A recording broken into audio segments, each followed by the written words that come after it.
According to the U.S. State Department, sex trafficking is one of the fastest growing crimes worldwide. But some studies show the very people who have the power to help stop it aren't receiving the training they need. Now, Carly Barnett joins us to explain what some medical professionals are doing to change that.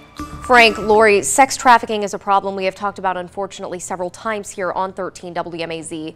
But a recent study shows most of the medical professionals who could help simply don't have the resources to intervene. So I spoke with local nurses and advocates who explain why a push for federal legislation could save lives. Over the last few years, Central Georgia has seen multiple sex trafficking cases, and the problem is only getting worse.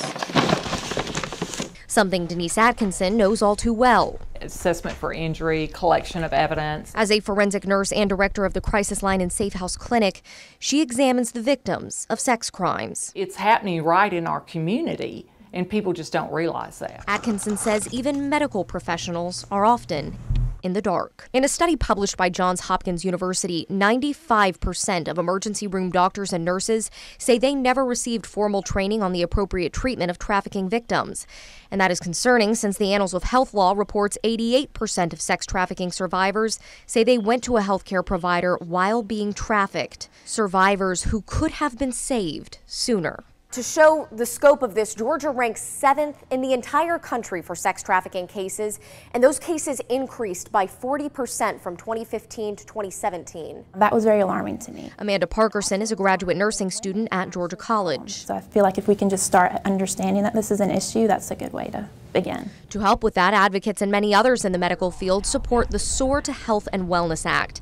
It's federal legislation which would establish training for all healthcare professionals on how to spot victims of sex trafficking and provide them with the help they need. If you're not aware that it's a potential, you're going to miss it, because very often they're going to come in, you're going to see them, you're going to treat these people as a patient, and they're going to leave and you're never going to know it. That's why Dr. Deborah McMillan, director of nursing at Georgia College, has already been teaching this in her curriculum for years. You know, we wouldn't not teach our students to screen for diabetes.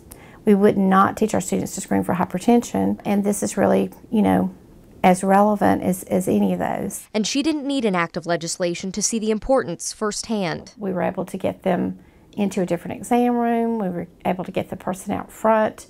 And we actually took them out the back door to a safe house, and we had the law enforcement come in the front door. Atkinson says if you have suspicions, like if the patient has multiple infections or injuries that don't match their story, it's important to ask the right questions. Are you able to come and go and leave your house whenever you want to?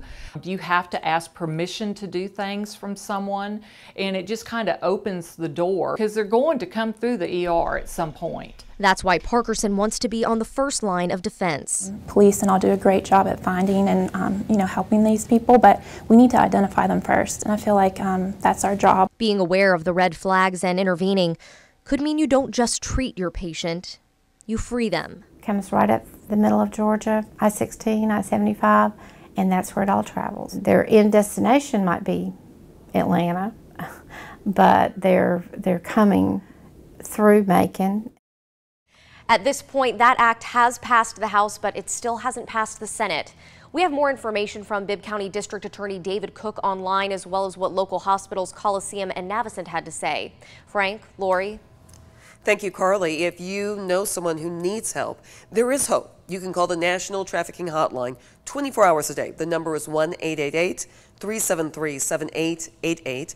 Again, that's 1-888-373-7888.